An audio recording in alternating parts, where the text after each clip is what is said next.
North Paravur saint Aloysius ഹൈസ്കൂളിൽ school പ്രവേശനോത്സവം വർണ്ണാഭമായ ചടങ്ങുകളോടെ നടന്നു. പറവൂർ നഗരസഭ ആരോഗ്യകാര്യ സ്റ്റാൻഡിംഗ് കമ്മിറ്റി ചെയർമാൻ ജോബി പഞ്ചിക്കാരൻ ഉദ്ഘാടനം ചെയ്തു. എന്റെ സഹോദരി ഇവിടുത്തെ അധ്യാപികയായിരുന്നു. അപ്പോൾ ഈ വിദ്യാലയം എന്ന് പറയുന്നത് ഞങ്ങളെ സംബന്ധിച്ച് ഞങ്ങളുടെയൊക്കെ ബാല്യകാലത്തൊക്കെ ഇതിന്റെ ഒട്ടൊത്തി ഓടി കളിച്ചിരിക്കുകയാണ്. നമ്മുടെ വിദ്യാഭ്യാസ രംഗത്ത് ഗുരുക്കന്മാരിൽ നിന്ന് നാം പഠിച്ചെടുക്കുന്ന അറിവ്, ആ അറിവ് സമൂഹത്തിന് ഉപകാരപ്പെടുന്ന രീതി. സ്കൂൾ മാനേജർ ഫാദർ സെബാസ്റ്റ്യൻ പടക്കുംപാടൻ അധ്യക്ഷനായി. വളരെ പ്രധാനപ്പെട്ട സന്തോഷം നൽകിയിരുന്നു.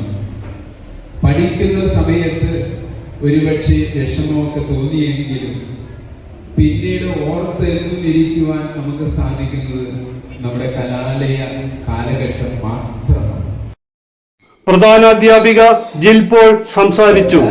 അങ്ങനെ എല്ലാം പുതിയതായിട്ട് പുതിയൊരു വിദ്യാലയത്തിലേക്ക് നിങ്ങൾ ഇന്ന് കാലെടുത്ത് വെച്ചിരിക്കുകയാണ്. ഈ സദസ്സ് കാണുമ്പോൾ തന്നെ വിദ്യാലയത്തോടുള്ള നിങ്ങളുടെ സ്നേഹം നമുക്ക് മനസ്സിലാക്കാനായിട്ട് സാധിക്കും. അത്രയും പ്രതീക്ഷയോടുകൂടിയാണ് നിങ്ങളുമായിട്ട് നിങ്ങളുടെ ward councillor Roy Devassy, PTA president Sunny T Varghese, father Bineesh Augustine Poonoli, Kottakkavu പള്ളി trust Binoy Andu, sister Roshi NA, school leader കുമാരി MS അസ്ലഹ, UP പ്രതിനിധി കുമാരി നീള S സുബ്രഹ്മണ്യം എന്നിവർ സംസാരിച്ചു. SSLC ഫുൾ A+ നേടിയവരെയും 9 A+ നേടിയവരെയും LSS കിട്ടിയവരെയും സമ്മാനങ്ങൾ നൽകി ആദരിച്ചു. CJ Joy, city voice news bureau, north Paravur.